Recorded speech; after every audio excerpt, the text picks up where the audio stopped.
Hi, Toby Hodges from Yachting World.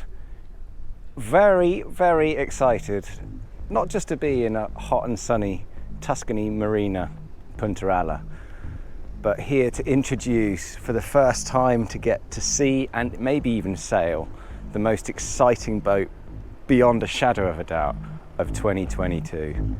This is Flying Nikka.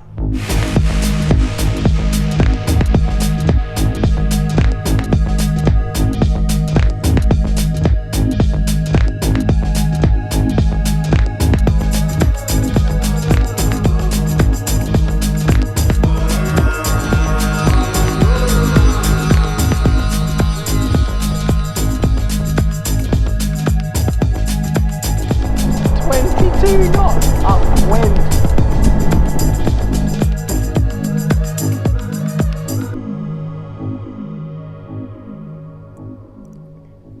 So that for those who don't know yet much about this amazing new Mark Mills 60-footer, this, well, I mean, the canting shape of that rig and the reverse sheer, very, very different looking design. But you might also spot something a bit more out of the ordinary than that, and that is these huge canting foils, which, if you watched the last America's Cup, you'll know have the ability to lift the boat out of the water and make it fly or foil. And yeah, a very, very different project indeed. And perhaps a real glimpse of what the future, not just inshore racing, but long distance, category 3 style racing could look like. Is this the future of high performance, high end yacht racing? So why didn't he just buy one of the old America's Cup boats? Bearing in mind the America's Cup only finished, March last year, so we are 15 months after the America's Cup, and this boat is built and foiling. Not only that, there's a difference with this you can't see. You probably can see the massive foils underneath in the water at the moment, but between them is the old lead mine. There is a fixed keel with a bulb on it, and that is so the boat will rate to be able to compete in those ORC Cat 3 races. So it has inherent stability. And that means also, today is a typical med day. You have very, very light winds in the morning, and then maybe a thermal in the afternoon. So the boat has to be able to race in Archimedes in displacement mode. And that's what the keel will allow it to do. So the canting arms will both be able to lift out of the water, and they'll be able to lift right up so the boat can sail using a conventional keel in displacement mode. Now, it won't obviously want to do that too much. This is a 7-ton boat with about 1.4 tons of that in that keel. But the potential will come when the breeze is up to around double figures, where, for instance, yesterday they were sailing upwind at over 20 knots and downwind at over 30. So there is just no other boat that would, on paper, be able to compete with this. Even your super Maxis like Comanche and Scorpius, twice the length, wouldn't be able to get near those sort of speeds. Another thing to mention is that is the sort of future vision of this boat. It's what would be the fun of just building a boat that's faster than everyone else.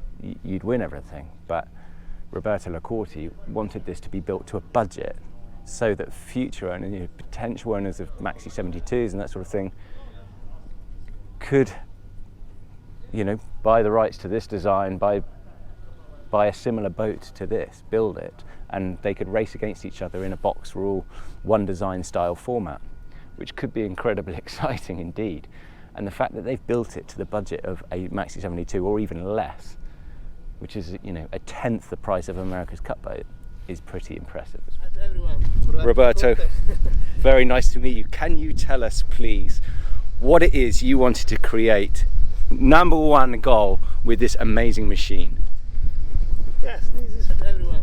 We are in Puntala working on Flying Nikka, discovering and improving the performances of Flying Nikka. Our goal is to race in mid-range races in the Mediterranean Sea, like Giraglia, 151 miglia, and at the same time we want to discover the possibility to create a box rule, because we are finding this boat very, very funny, high performance. So I think that we have good possibilities and space to create something new that regards this new way to fly, to sailing, flying, and is exciting because so far this period where we are discovering the boat is very, very funny, and we are discovering incredible performances and incredible way to manage the boat at sea. And I think maybe you are a bit of a speed freak. So if you could, with the trials you've had on Flying Nikka now, if you could sail Flying Nikka or you do the Le Mans again, which one? We have a very important thing in common: the helmet. Yeah. So in this case, in two cases, I have to wear the helmet. It means that the both cases regards performances, a lot of performances, and I'm divided. From the beginning, when I started racing the sport and when I started sailing, I am divided because there are two different worlds, but with a lot of things in common. And in this case, high performance regards all the two different sports. Roberto, thank you so much. I can't wait to see it sailing. There she is. Looks innocent enough, doesn't it? Almost like a yacht, except it looks more like it's been conceived by the producers of the latest Marvel or Batman film. Look at those canting arms. So they were tucked right underneath whilst in harbour, so that it can obviously dock alongside. But that is quite an extraordinary sight. And the boat obviously under its own propulsion, didn't need any help getting out here. Crew now getting ready to hoist sails. They're going to try a couple of different sails today. Oh, it's like some sort of spacecraft. Note the helmets and visors and high impact vests.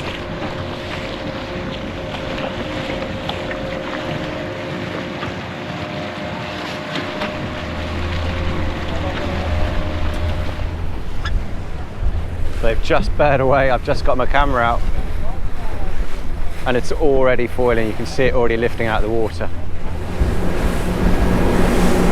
First 1 minute of sailing. Just trying to catch the boat up so you can have an idea.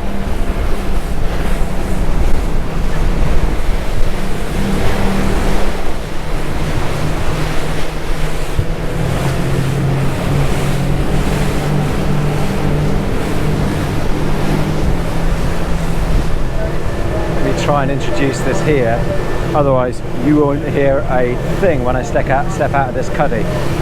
Imagine you've just started starting your long offshore Mediterranean race. You've got 9 to 10 knots of wind, 9.5 knots true wind at the moment, and then this happens. This is what doing 20 knots fetching feels like. Really windy.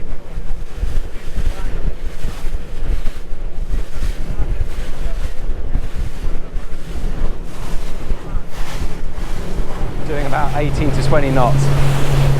True wind angle around 70. Pretty impressive.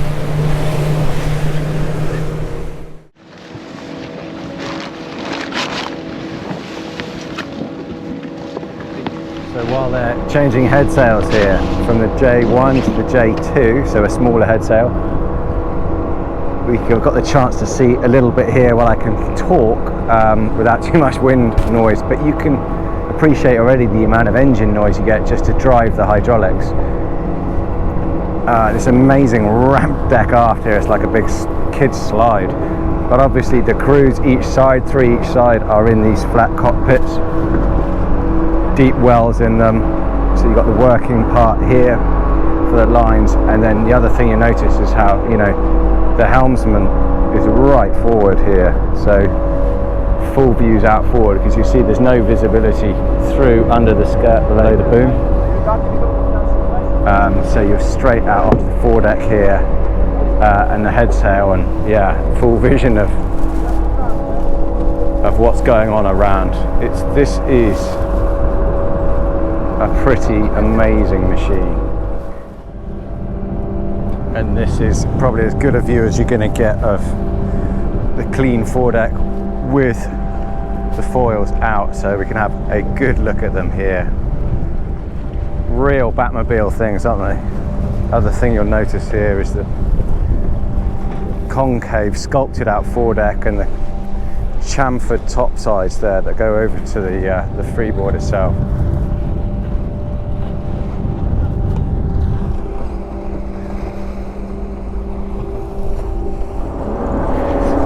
See how changing jibs is no quick operation or quiet. The engine now on for the park and air winch to turn here to raise the halyard.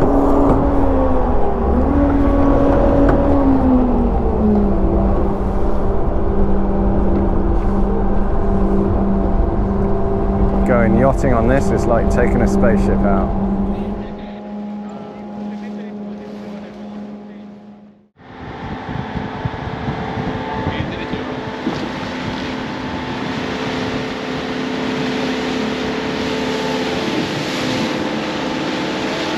Changed jibs, we're now just getting enough wind into double figures.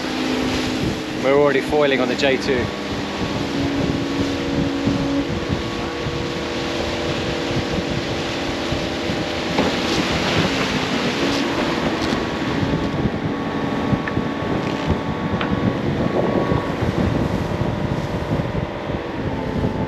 Just doing a race simulation now, last 30 seconds for the start. See the ribs at the start, so we might be able to see just how quickly she goes into flight now as we cross the start line.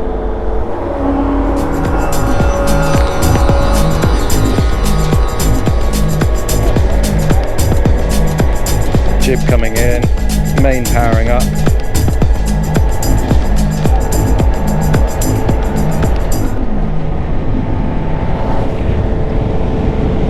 Now we're shifting.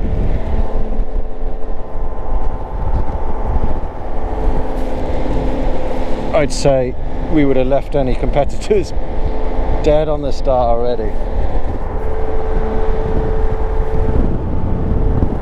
Already making 19 knots in 11.5 knots wind at 20 degrees apparent. And it feels like a gale, feels like I'm in a gale on a bucking bronco.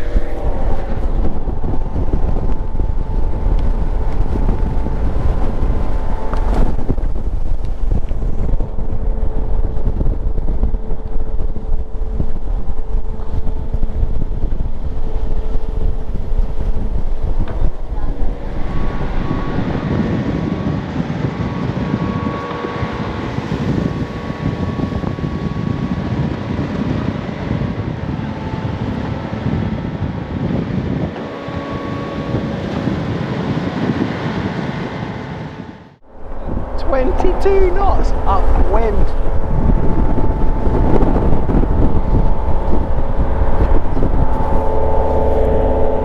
So here we are on the sunny attack, on the port tack, still going upwind, and this is what it looks like.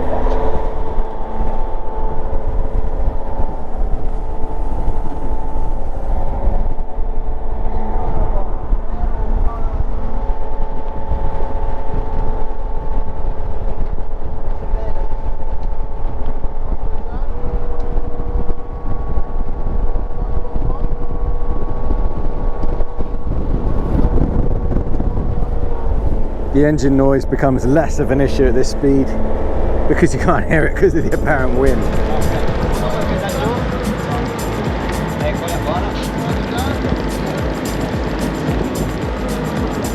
Sì, era tutto il tempo, sì, bravo, solo che lui è una figata.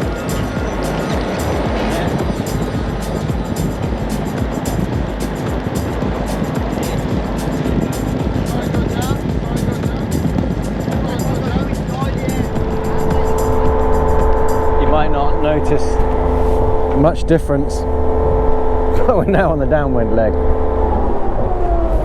so the sails are slightly eased, you can tell with the jib, and yeah, we'll start shifting now. Difference on board you do notice is less apparent wind.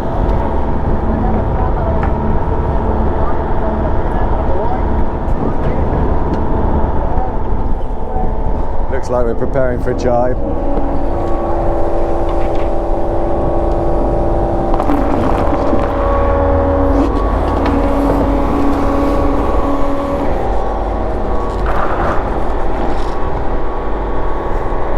Oh, I had to hold on tight then. Proper G-force.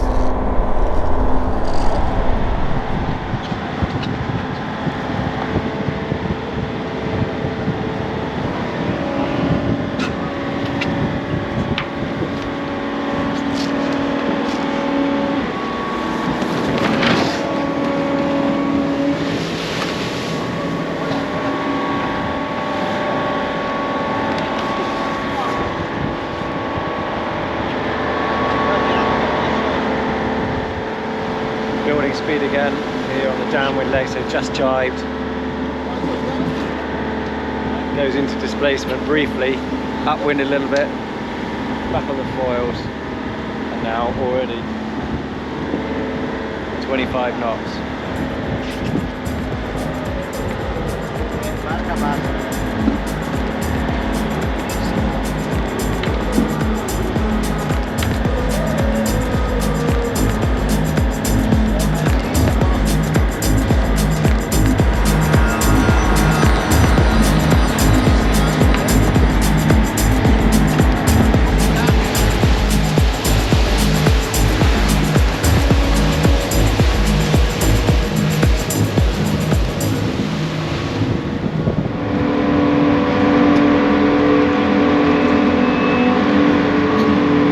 Just a normal boat returning into port. Normal racer boat coming in.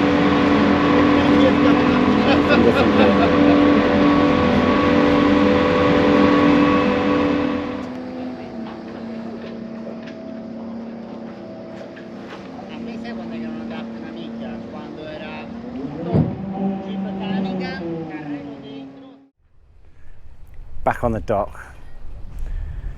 Pulse is calming down, and yeah, the crew have largely left, so a few people cleaning up below, but a good chance to have a look over the deck of this spacecraft as well.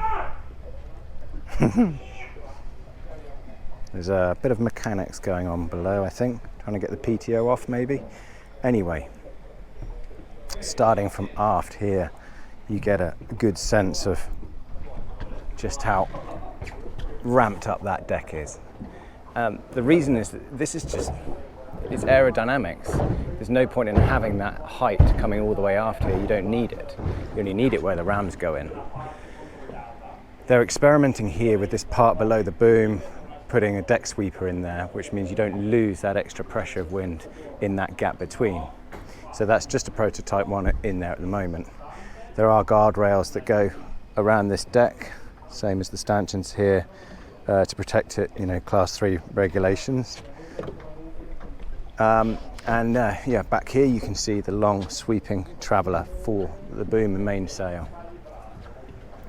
In the cockpit itself, you have an air winch, one of Harkin's latest winches there, high-speed hydraulic winch for doing the halyards, but the actual sheets are on rams. So you've got two basically banks of switches each side, and you know, you've probably seen the amount of water that comes over the deck, so have to be very waterproof switches.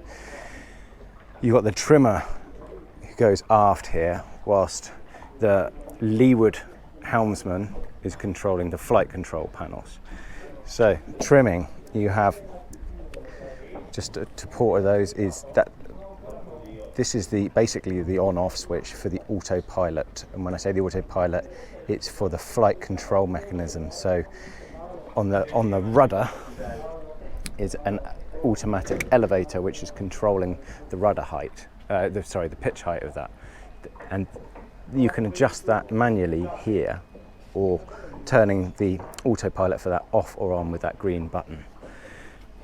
And yeah, most of the time that's in autopilot mode, because the autopilot, once it's learnt the settings, is going to do that job really well.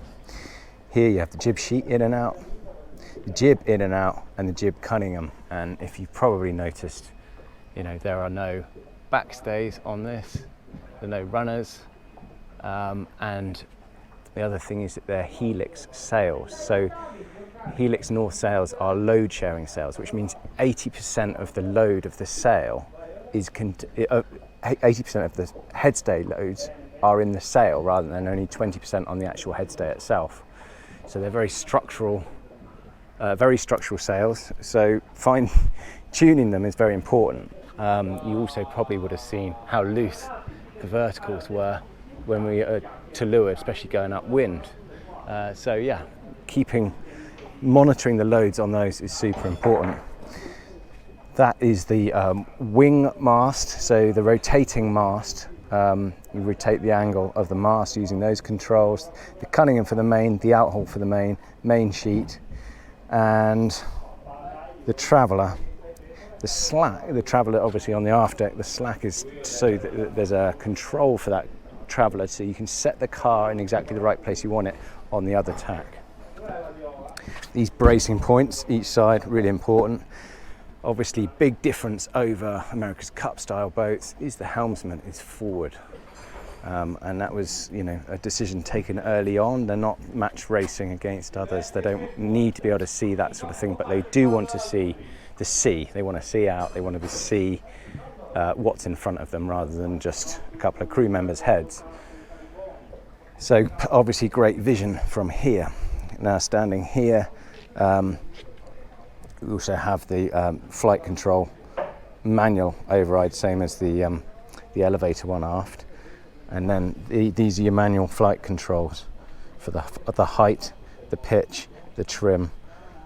Again, there's a traveller button there as well, so that the helmsman can control the traveller as well. Another couple of important functions on here is the hydros off, so you can turn the hydraulics off to the canting arms, so they're not going to accidentally be pressed. Also foot controls here, so that's to raise or to lower the large arms, foil arms, from the helming position. This is actually Luna Ross's wheel, apparently, but with the difference with the America's Cup boats, they have the grip control, so a twist grip on that, which controls the traveller, which they might end up adding to that. You see here a gap between the cockpits. So the idea of this initially was so that, you know, you could get between cockpits without going up on deck. Actually, that's, I'm told, not really going to be the case, and that this is just going to serve as a useful place that's dry to get away from the noise and put your head down if you want to for half an hour or something. You can see where the halyards coming in through there to put them on the lock, put them on the winch, and yeah, access into the interior. And we'll climb down now there and have a look. Oh, and one other important button there as well, the yellow button. So that's a dump panic button. If you, it will just release the jib sheet, the main sheet, and the traveller as well. So obviously the boat, all completely carbon built in King Marine in Valencia in Spain. 7 to 7.5 tons, I think, the weight. And in terms of what the boat's been able to do so far, it was designed to sail in waves up to 1.5 meters. They haven't had that yet, but they have had it up in winds of 23 knots, where they recorded max speed of 37 knots. But that was when they were still having cavitating issues, which they've now solved. So our thinking over 40 knots is easily possible. Stop and think about that for a minute. Obviously, doing long distance races, managing energy and exhaustion will be the main thing, particularly with that noise and the exposure to the water and the elements. But yeah, they'll sail with 6 on board, 3 each side, as we saw today. And let's drop down here and have a look below.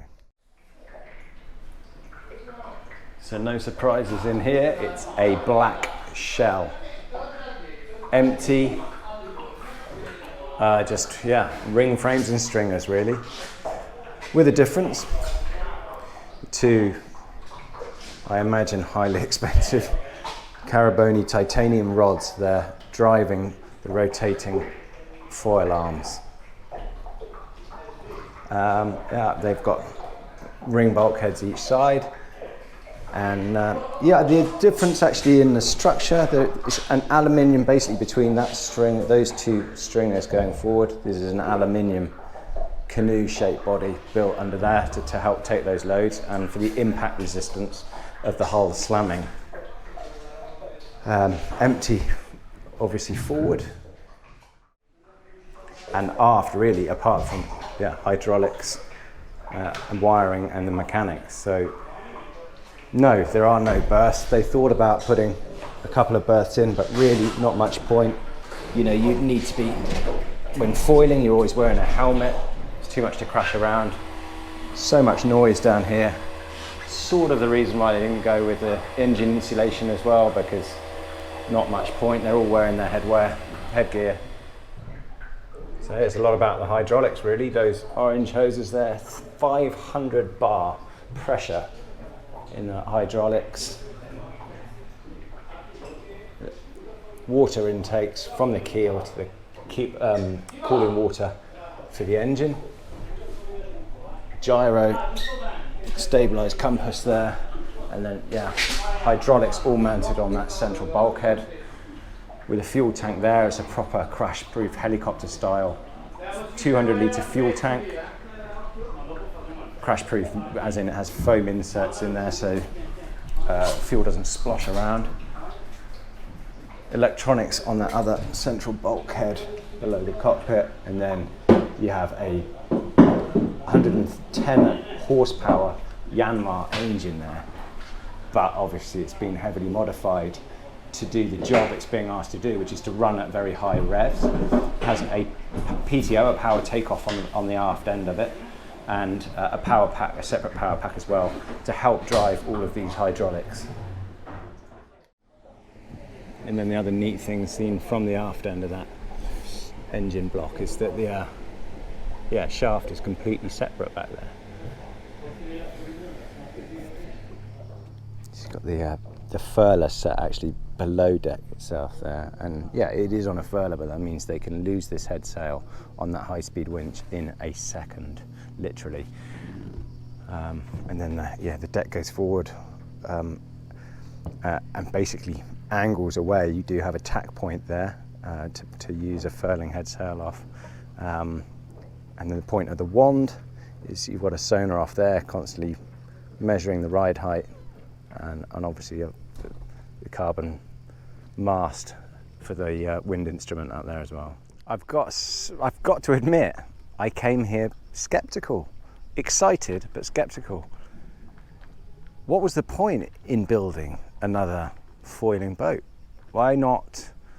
You know, you can have so much fun on foiling marine vessels already, being foiling surfboards to moths to catamarans. If you wanted to go that high-end Grand Prix, you could just buy surely one of the old America's Cup boats. Like Ben Ainsley's is in a museum. I've completely changed my tune. Sailing on this boat today, it was not only a very, very high moment in my life, but it was a game changer really, because I get it. I get it from the point of view of its owner, Roberto Lacorti. He had a vision and it's been delivered. He wanted, firstly, to be able to foil on a Maxi sized boat. Well, boom, there it is, it's doing it.